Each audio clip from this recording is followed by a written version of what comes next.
Okay, I thought we would do today's lesson at the zoo, but the zoo unfortunately is still closed due to coronavirus. So we will be reading today's assignment, today's study guide behind the zoo in this lovely park that I'm at right now.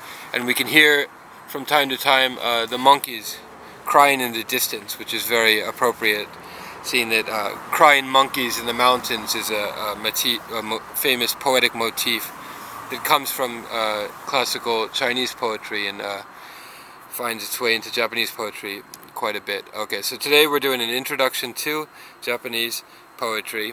You have the handout, and we'll be reading one introductory first part, or the Jō, of a sequence of 1,000 stanza Renga by the poet Satomura Jōha, who was active in the 16th century. Okay, so I'll explain that later, but first I want to introduce you to the basic terminology and concepts and genres of Japanese poetry, of traditional Japanese poetry, okay? So look at your study guide as I go through this. The Japanese preface to the Kokinshu, there's a Japanese preface and a Chinese preface, but the one written in Yamato-go, or in Japanese language, hiragana, says this in English translation: the seeds of Japanese poetry lie in the human heart, or kokoro, and they grow into leaves of 10,000 words, koto no ha, or kotoba. So the word kotoba comes from koto no ha, the leaves of things, right? Okay, so these two concepts or words are very important in all of Japanese poetry: kokoro and kotoba. Kokoro is heart, the heart of the matter, the emotions of things. Kotoba is the expression, right? The verbal representation.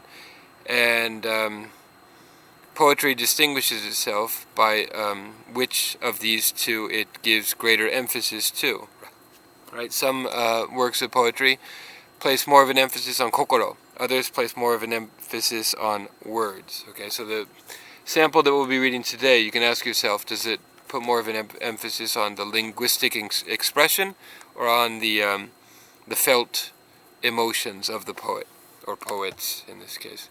Alright.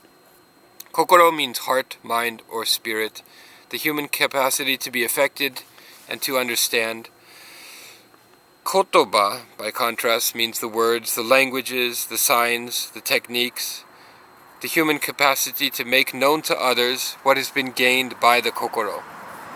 Okay, in a work developing beyond a brief lyric, a series of responses by the kokoro can be said to lead to a sequence of expressive kotoba. Heart, mind, and spirit. Okay. Alright. Okay. On now to the next key word that you need to know in order to understand Japanese poetry: dai. Right? Dai is usually translated as topics. In waka is another key word that I'll explain below. Japanese poetry, literally. Wa. Yamato no uta. Waka. Japanese poetry. Categories for composition or classification of poems. Okay, so dai is the categories for composition or classification of the poems. The chief dai are the 4 seasons, beginning with spring, summer, autumn, winter, right? So the main section of the Kokinshu, for example, is arranged according to the dai, the seasonal dai, right?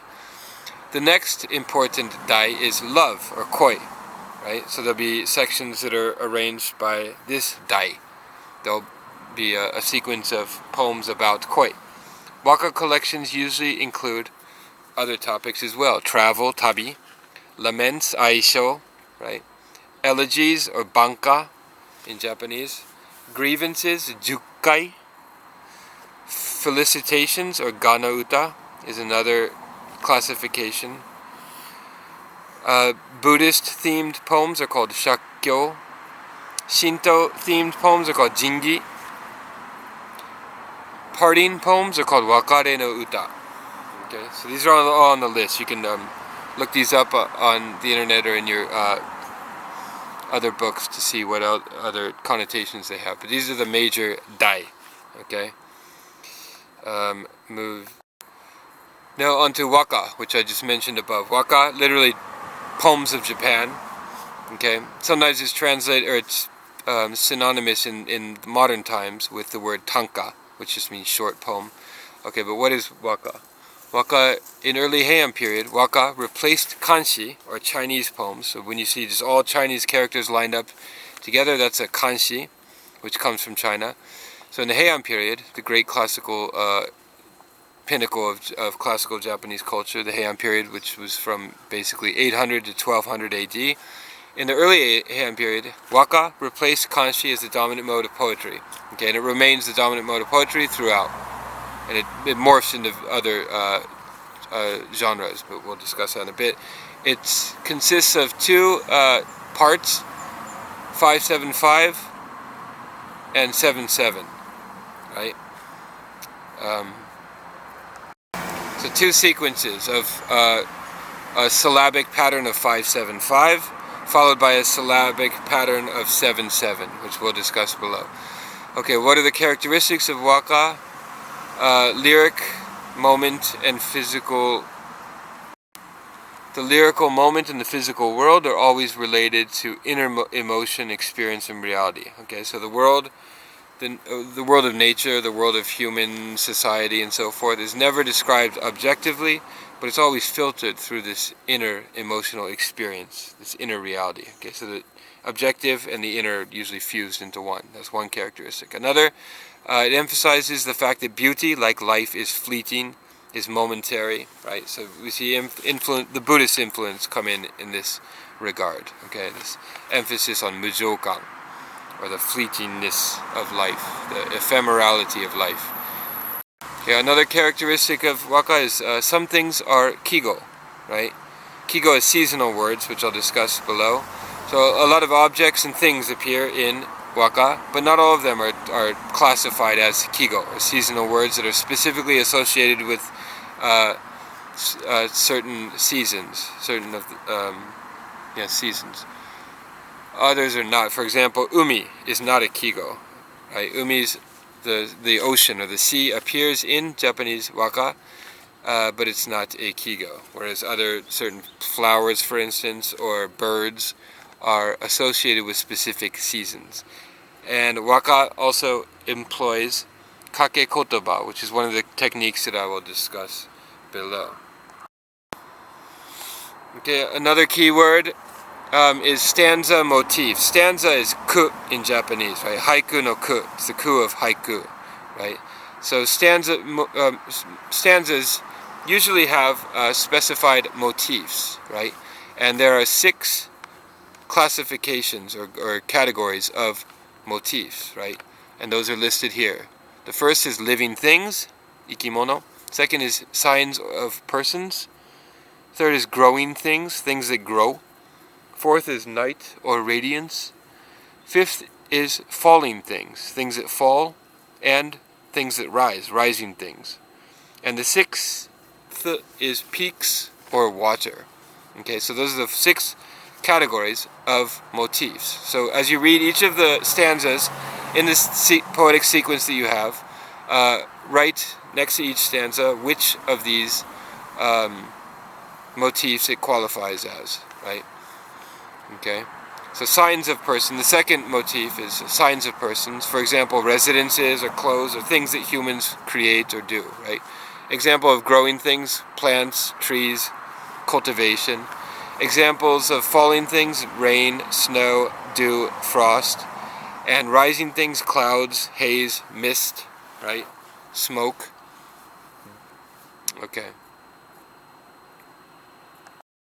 Now this next concept is very, very important, not only in Japanese poetry, but in East Asian aesthetics in general, painting included, okay? It's hong-i. Chinese pronunciation bang-i. And it means essential character. And it's an aesthetic principle, especially in Renga poetry, conventionally entailing the character of certain things, okay? It's the essential character of things.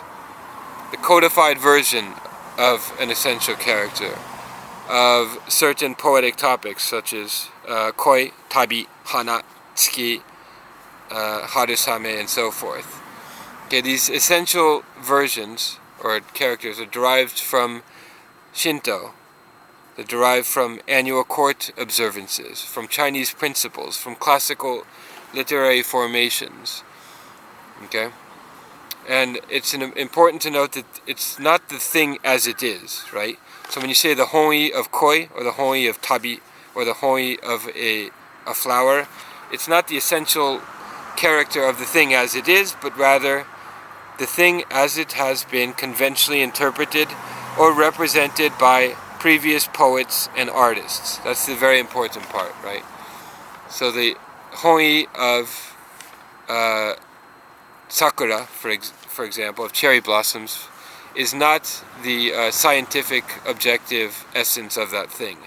It's its conventional or poetic essence, right? So Renga poetry, which appeared in the medieval period, received a lot of these hoi conventional essences of things, and they developed them in certain directions, and they codified them, and they passed them on to no drama, for example. They passed them on to haikai and other literary genres. Okay. All right. There's more description on that concept, but you can read through that. The next term is Renga. Okay, so the assignment for this week is a sequence from a Renga poetry. What is Renga? It's linked poetry.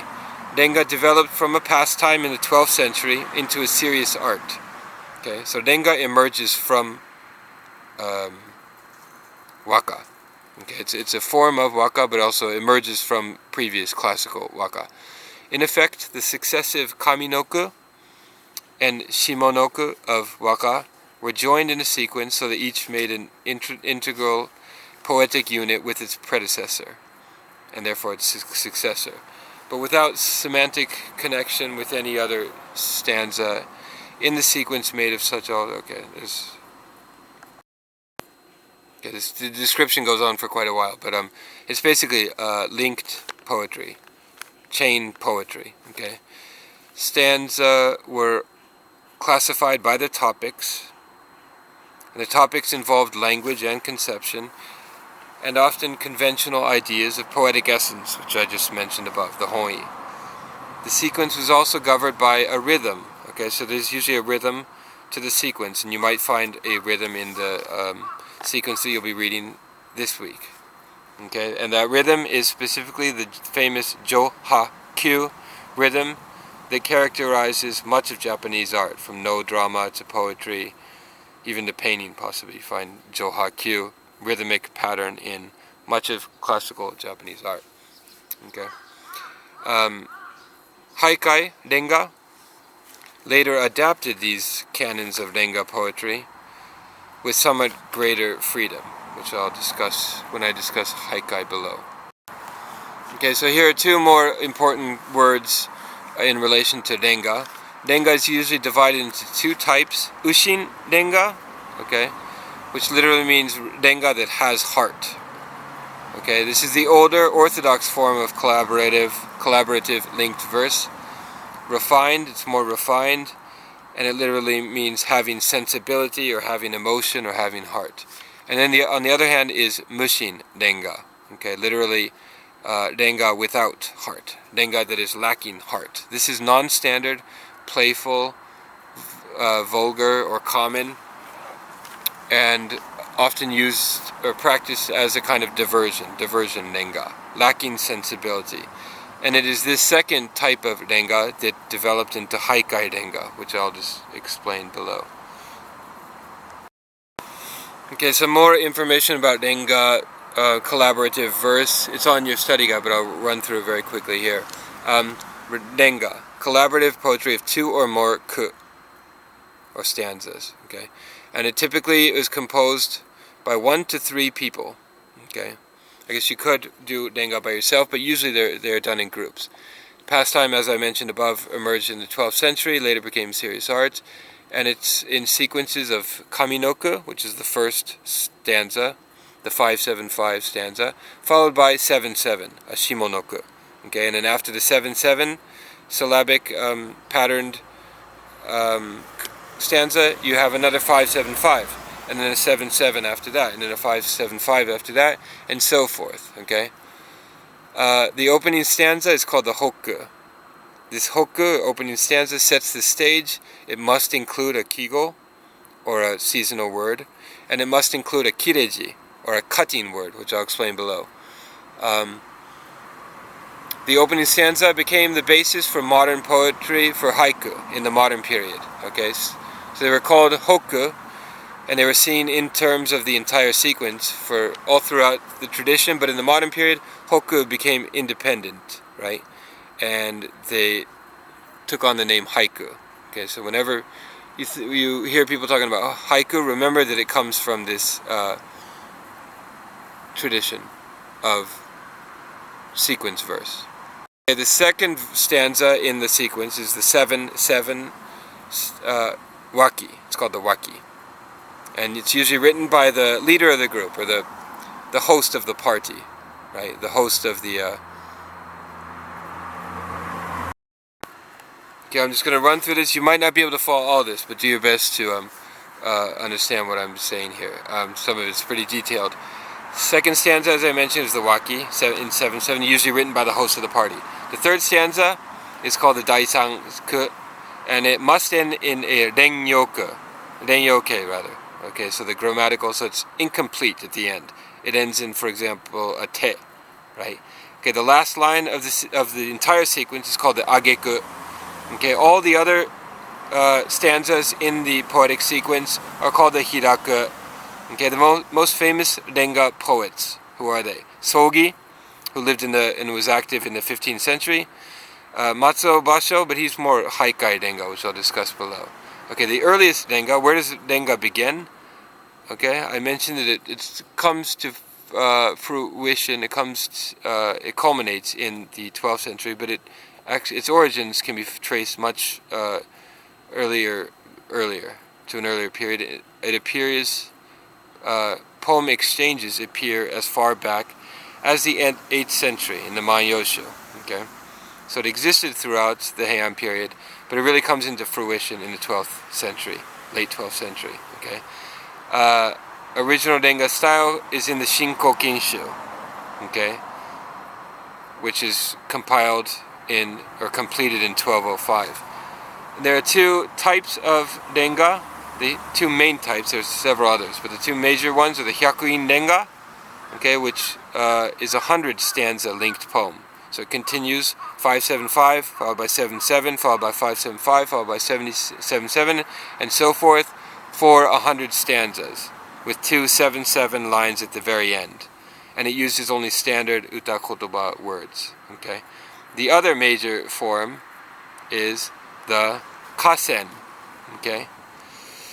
The kasen becomes very popular in the Edo period. Kasen has some shikimoku, or rules, that are particular to it. For example, the hana no za appears twice, tsuki no za appears 3 times.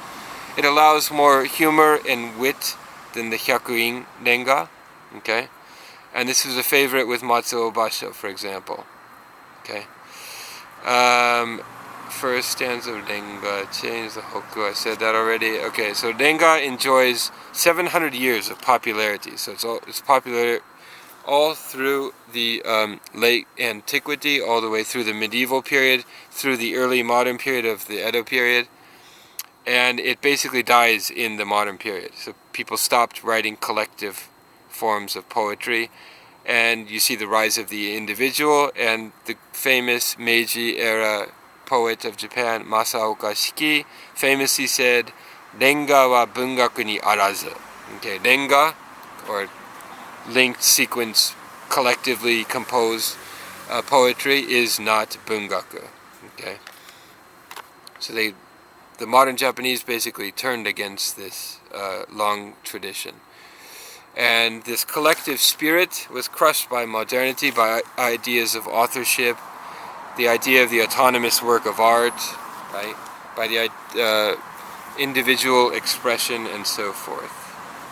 Okay, however, and people always note this when they talk about Renga, that there have been sort of revivals in recent decades, and you can find, if you look hard enough, Renga-inspired collaborative poetry being produced in Japan in various pockets. Okay, moving on now to Heikai Renga. Okay, so Renga emerged from previous waka, right? Okay, and Heikai emerges from previous Renga. Heikai or Heikai no Renga or Heikai Renga derived from Renga.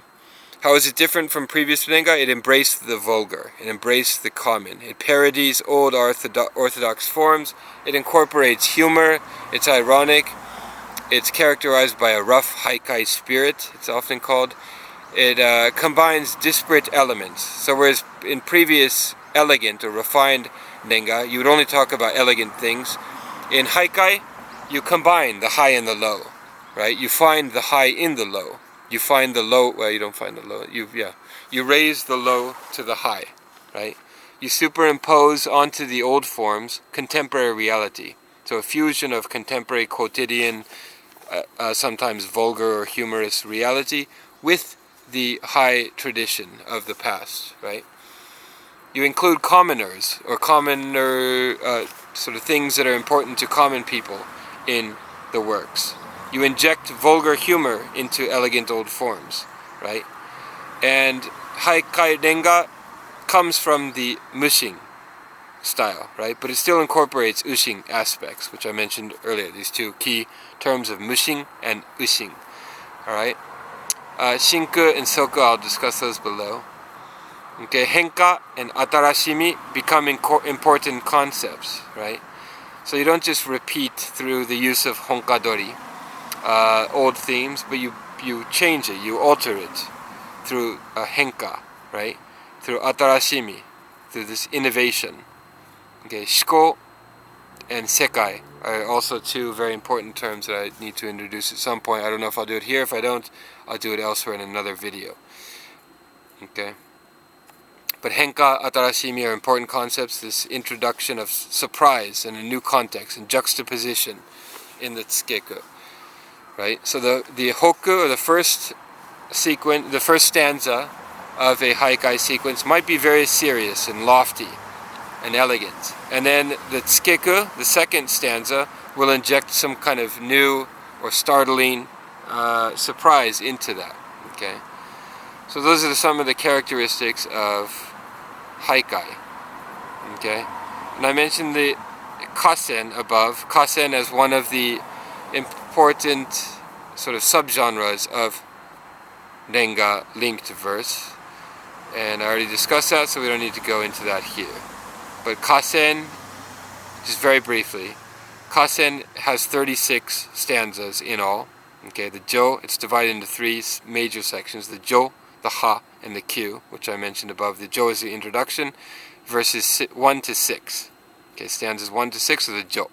Ha is sort of the middle section, from 7 to 29. Looser, drunker, broadening on themes to include love, religion, laments. And then the kyu, the rapid climactic finale at the end, is stanzas 30 to 36. And these are marked by speedy, broken conversation, wrapping up the event. Okay. And this was Matsuo Basho, the great Heikai poet of the Edo period, the Genroku era. Matsuo Basho's favorite subgenre of Heikai, or of Renga, because it was possible in one night, okay, to compose all 36 verses.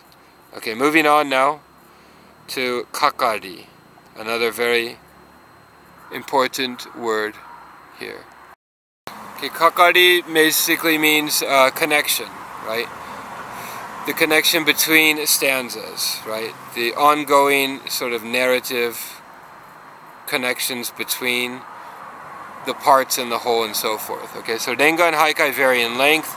Each stanza is a lyrical stave, and yet the total effect can be described as a plotless narrative, or a narrative with many constantly shifting mini plots. Okay, so below, as one of the study questions, I will have you sort of construct a narrative or extract a narrative from the sequence that we're reading.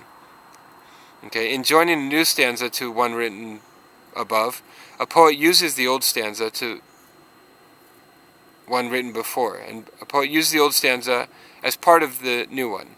Okay, the effect is to alter the meaning of the old.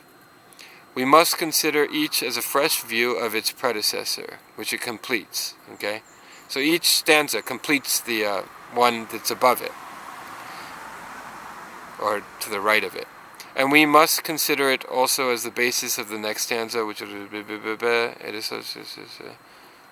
okay. Constant connection in either association or progression requires constant likeness. Alright, this isn't a very good description. Moving on. Okay, haikai. There's another description of haikai here, which I already described. Haikai is non-standard humorous. Renga first used it as an amusement, as Renga had also been, but it took on seriousness with the evolution of the Teimon, the Dandinfu, and the Shofu styles. Okay, so these are the major schools or styles of haikai. Okay, Teimon is associated with Matsunaga Teitoku. Dandinfu is associated with the haikai poet Nishiyama Soin, and Shofu is the style of the great haikai poet of the Genroku era, Matsuo Basho. Okay, you can look into these three schools and find information about these on your own.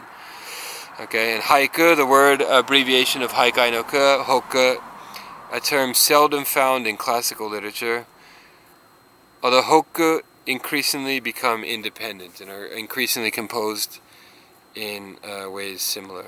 Okay, moving on now.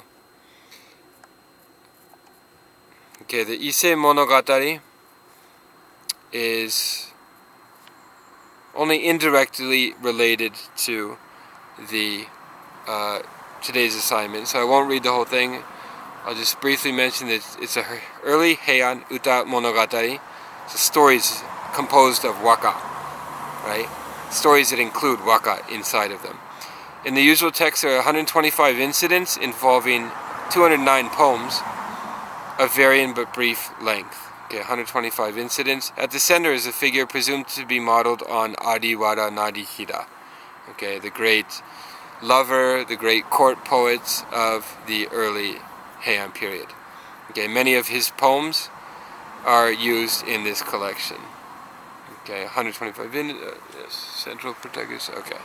Moving on, Kokinshu, I have a note about that. That's the early Heian waka collection. The first of the 21 official imperial anthologies compiled by royal decree. Okay. It appears to have been completed around 914 AD, so in the middle of the Heian period, or the 2nd century of the Heian period.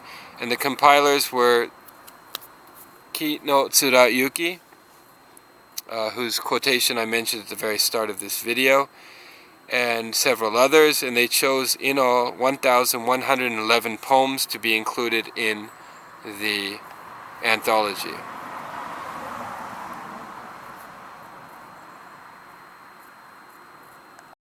Okay, and I have a brief note here about how the anthology was compiled or arranged or organized. Instead of using, for example, chronology or single author canons, the compilers arranged their poems according to certain subjects, according to certain progressions, according to a peculiarly Japanese sense of appropriateness or fitness. Okay, there were 6 books of seasonal poems and 4 books of love poems. Within those categories, okay, I'll skip that, okay. And then I have a further reading list here. So a lot of this information I've given you comes from Earl Miner's very useful The Princeton Companion to Classical Japanese Literature, which came out in 1985. And I'm also...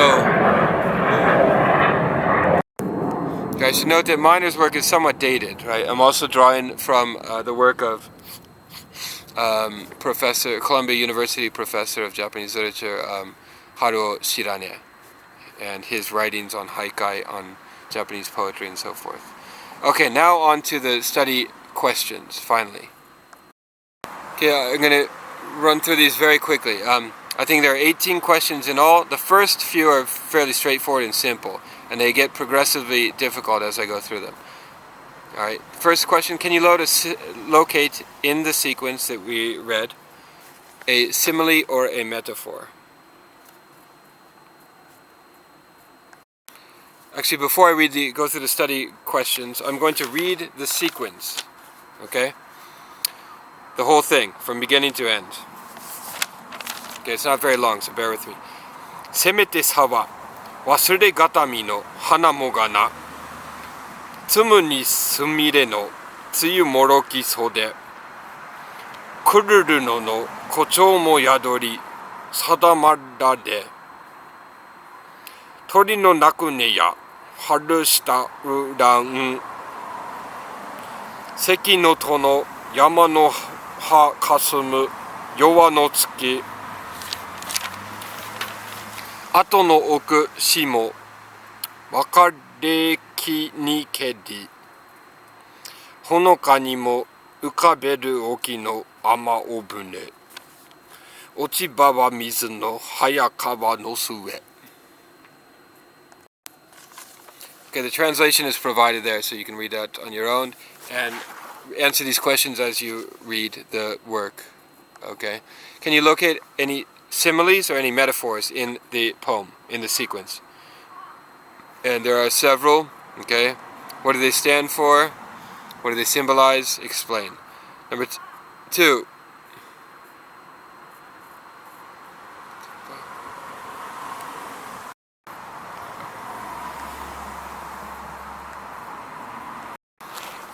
Okay, that was question number 1. Can you locate a simile or metaphor? What what comparisons are being made? Number 2. What affects the kokoro in a given poem? Right. So what is the kokoro of a poem? How is it conveyed? Number 3. Number 3 is basically how is it conveyed. What is expressed by the affected poet? Okay, so what is the kokoro is number 2. Number 3 is what is expressed by the affected poet. Okay, the expression of the reaction to the stimulus. Okay. Number 4. What is the topic or the dai of the poetic sequence? Okay. And this, you can probably discern this. Look at the list of typical dais or topics in classical poetry and sort of guess which one this sequence lines up with. Number 5. What are the stanza motifs of each stanza? Okay, so I have a definition of the stanza motifs above. Look at that, read that one more time, and then identify the motifs in each, the falling things, the living things, and so forth. Which motifs are found in each of the stanzas? Okay, and make a list and explain. Right, the falling things, growing things was another stanza motif. Light and shadow was another one. Right, rising things, signs of persons was another one. So not the people, not the ikimono or people themselves, the living things themselves, but the things that they create. Right, boats, their abodes, and so forth. Signs of person was another one. Okay, number 6. How is the season evoked in each stanza? Okay, how can you tell? So this relates to the term kigo, seasonal words that I mentioned above. Okay, so what kigo can you find in each stanza? What seasonal hints can you find? Make a list. Okay. Number 7 is a little bit more abstract. What is the hon-i, the essential character of the thing evoked? Either the topic or the motif. So if travel, for example, or if parting, for example, is the dai for the sequence, what is the hon-i, the essential nature of travel or of parting that is conveyed in the poem? Okay, what is the essence, the subjective essence of this thing, this phenomenon? Number 8, in reading Renga, it is always important to locate the kakari, the connections between stanzas, right? How are the stanzas linked? What is the connection between the stanzas? Are they shinku or are they soku? So I had a note above about shinku. Shinku is a close link, right? Soku is a far link, literally. Or far stanza, right? So far stanza, for example, you read the 575, then you read the 7-7 after, and you're like, huh? How is that related to what I just read above? If you find yourself saying to yourself "huh" after reading the tsukeku, right, the second part of it, then that's a soku. That's a far link, right? Some proceed sort of naturally or organically from the preceding link, and those are called shinku. The relation between the two is obvious, right? It's a close connection, but some are far or more remote or abstract connections that make you think a bit before you realize how they're actually connected. It's very rare that you'll come across one that is not connected at all, right? They're always connected in some way, and these the level of proximity can be classified into these two groups of shinku and soku. All right, where was I? That was number 8. Number 9 now. Modern way of reading single hoku as a realistic sketch. Shase is a key word that comes up in Meiji poetry and Meiji literature. Shase is sketching from life, literally. The kanji is sei o utsusu koto, right? So this way of sketching from life, basically realism, reading the poems individually, as individual units, and as expressions, realistic expressions, is how the moderns tend to read Japanese poetry. But keep in mind that this modern way of reading is in general wrong. Okay? So always read the pair, always read the stanzas in relation to one another, in pairs of maeku, or the kaminoku, the above ku, and the tsukeku, or the shimonoku, which together comprise a scene and which relate to the sequence as a whole as well, right? Okay, so that one wasn't really a question, more of a just a pointer, something to keep in mind as you read it. Number 10, the space between stanzas. This relates to the kakari above. What happens in the space between the stanzas, right? Okay, so first identify if it's a shinku or soku, how close the stanzas are connected, in terms of narrative, in terms of association, and so forth. And then think of what happens between the two, in the space between the two stanzas. Is there some kind of jump? Do we suddenly enter a new setting, a new scene? Okay, so what happened in the space between the stanzas? Very important question to keep in mind when you read Japanese poetry. And how is the bare minimum of words enough to evoke in the reader's mind a narrative? Okay, so above I said that these are sequences, not narratives, but you can think of them as narratives, I think, as stories, the bare outlines of stories. Number 11. Each ku must be appreciated in various contexts simultaneously. Okay, so this is a point that Professor Shirane makes in, I think, his book on Matsuo Basho. But each ku must be appreciated in various contexts simultaneously, and he lists 4 contexts. Right. The first is in isolation. So it's not wrong to read the poem in isolation, but it's wrong to read it exclusively in isolation. Okay, in isolation, in relation to the previous verse, the previous stanza, as a shift away from or a recontextualization of the penultimate verse. It's called uchikoshi. And fourth, as part of the flow and mood of the larger sequence. Okay, so keep in mind these 4 contexts to read stanzas in when you're reading it. Number 12, the Renga sequence is marked by ceaseless change. And it kind of reminds me of the Michael Jackson video that many of you have probably seen of Black or White, I think is the name of the song.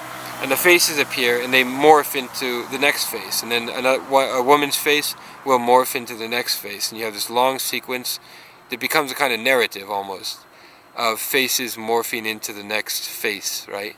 And Japanese Renga poetry, haikai poetry, can be seen as these sort of ongoing sequence of changes and of alterations and of metamorphoses. Okay, from noble to low, high to low, from woman to man. Okay, so all these antithetical relationships and binary pairs and so forth are kind of fused into this narrative. Okay, number 13, there are 2 kinds of verses. Well, there are many ways of arranging these, but one way to classify these individual stanzas is to say that there are two kinds, the ninjo kind and the ninjo nashi kind. Okay, ninjo kind is the person kind, or human feeling kind. Ninjo means human feelings, right? And the other is the ninjo nashi, so the lack of human feelings, right? Okay, so go through each of the verses that we are reading, each of the stanzas that we're reading for today, and identify, is it a ninjo type? Do you sense a human subjectivity in that stanza? Do you sense a person there somewhere, right? Or is it a ninjo nashi? Is it sort of more objective, more de-subjectivized, right? Does it lack emotions or affects or things that are usually associated with human subjectivity, right? And ninjo types are divided into three types: the ji, the ta, and the jitahan. The ji is a first person. So if you read a stanza and you can really feel a first person narrator or presence, first person presence there, that's called the ji.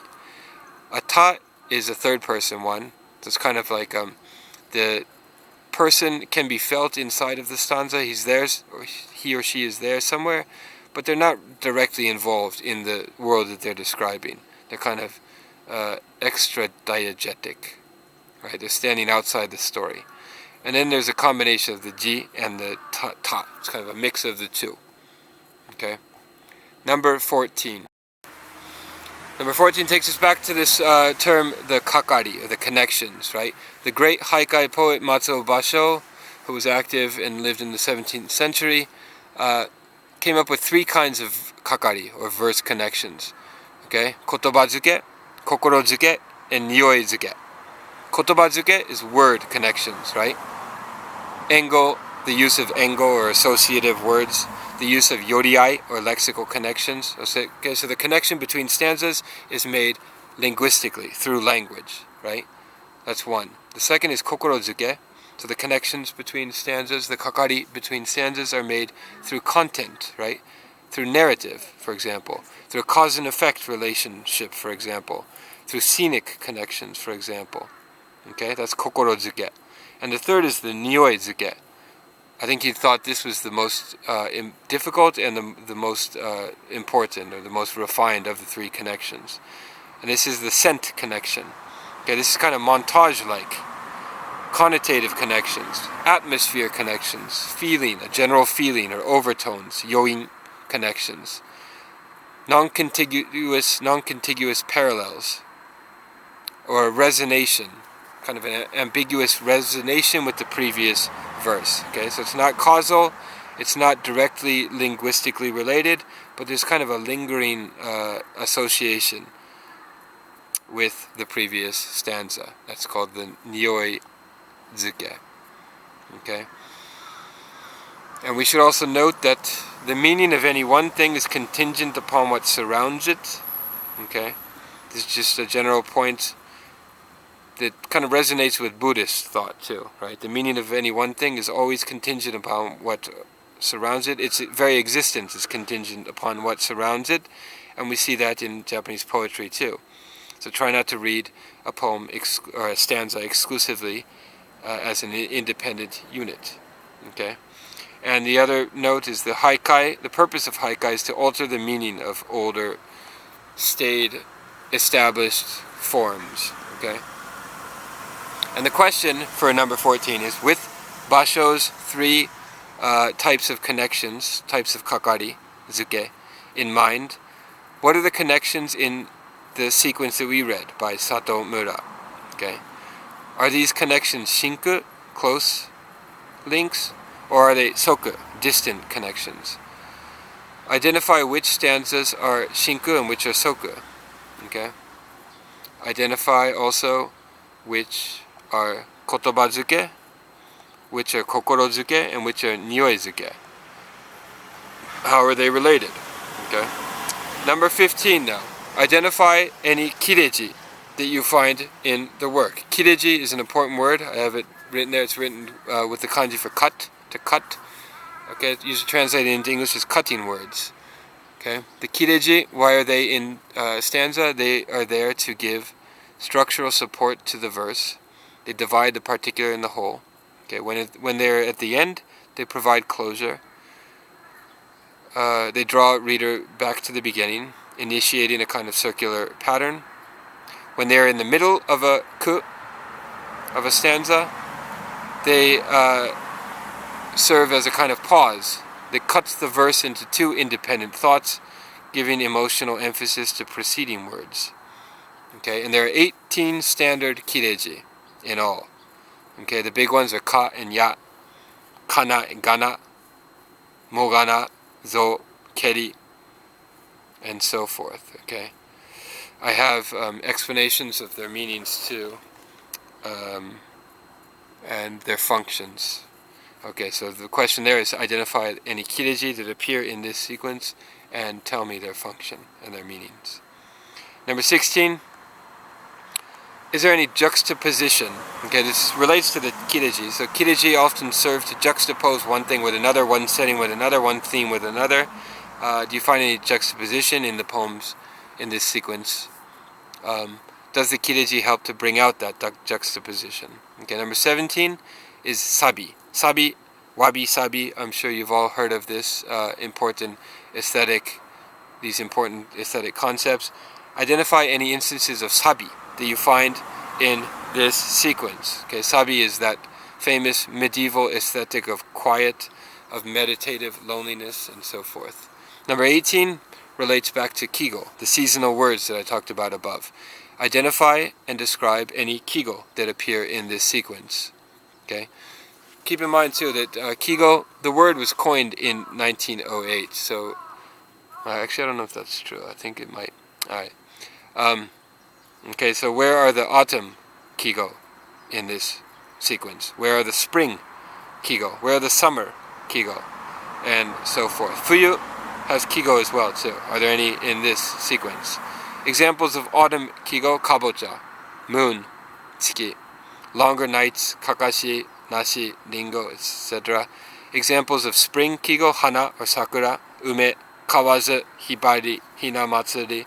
Examples of summer kigo are tsuyu, hototogisa should say, semi, fuji, and so forth.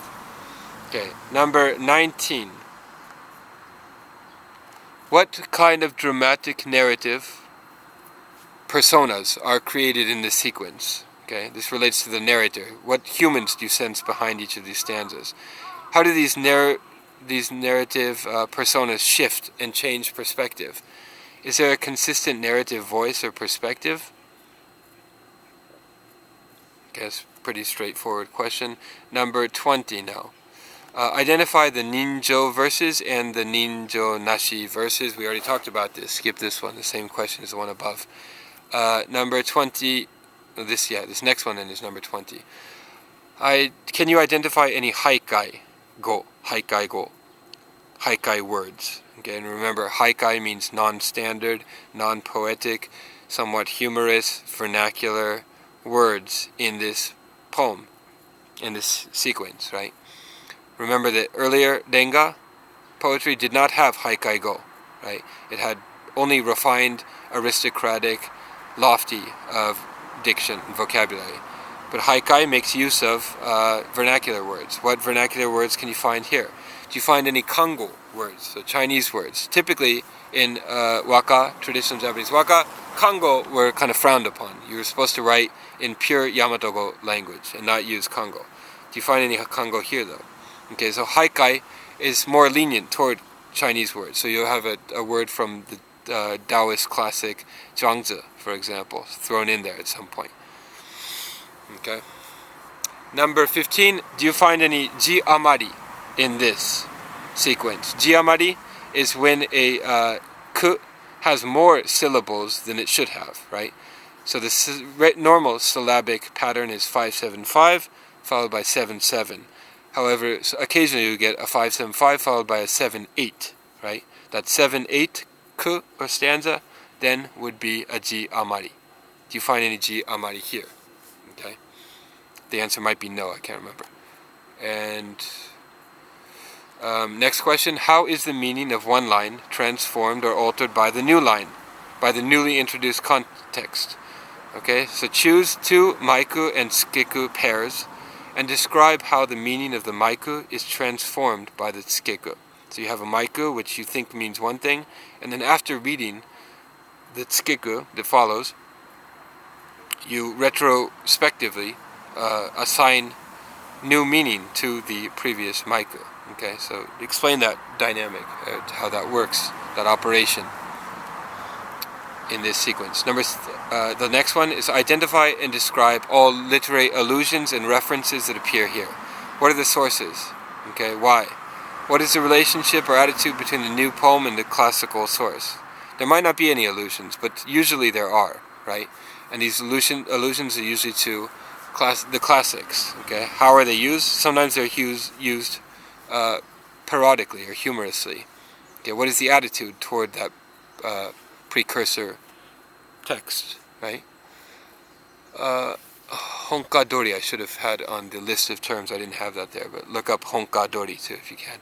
And the final question here, write a prose synopsis of the poetic sequence that we read. Okay, so write a kind of summary. Use your imagination, but hew as closely to the original as possible. Is there a kind of story that emerges from it? If you can sense the outlines of that story, trace them and write maybe a 1-paragraph synopsis of what is going on story-wise in this sequence. Okay, finally at the end I have some more terms that you should know. Kanshi, Sinitic poems or Chinese poems by Chinese people, kanshi. But kanshi is also a genre the Japanese write in imitation of Chinese poetry. Okay, so it has those 2 meanings. Meisho, famous places, literally. This is uta makura toponisms. Okay, meisho are places that poets and artists and painters depict and write about in their works, right? In traditional East Asian art, the poet or painter does not just find a place that he finds particularly pretty and paint it. Rather, he or she discusses or is limited in the natural settings that he can write about, right? The meisho that other previous poets have written about in previous paintings or works, right? Depicted in previous paintings or works. Next is kake kotoba, pivot word. For example, the famous example that everybody always mentions is matsu, which can mean a pine tree. It could also mean to pine or to wait or to wait for somebody to come. And kake kotoba is used a lot in Japanese poetry. It enables maximal meaning in the minimal number of syllables. It's very frequent in Heian waka, Heian period waka. Okay, then I have another description of the kokinshu there, which we already talked about, but some more information. Ageku is the final verse of a sequence. I think I already mentioned that. And it should relate back to the hokku, or the original, the first sequence, the first stanza rather. And the ageku, okay, sousho is the word for the master, sousho. The sousho of a setting of a za is the master of the group. Okay, this person writes the first hokku, he guides the other poets along, he edits the work at the end, the sequence at the end, he makes sure that they follow the rules, or the shikimoku, right, that have been laid down by the tradition. Kakari, I already mentioned that, some more information about kakari, about shinku and soku, the difference I already mentioned. And then some information about the sequence that we read today by Satomura Joha, okay, who's a famous Renga poet from the Sengoku Jidai, born in Nara, and so forth. You can read that on your own. The first part, this is, okay, the part that we read today was the first part of the sequence, the Jo. Remember I said Jo, Ha, Kyu are the 3 parts of the sequence. Today we read the Jo, Semete Saba. Okay. Alright. That should do it. There's a lot of information here. You probably won't be able to wrap your heads around everything, but try to understand it to the best of your ability, and if you have any questions, send me an email. That is all for today. Bye-bye.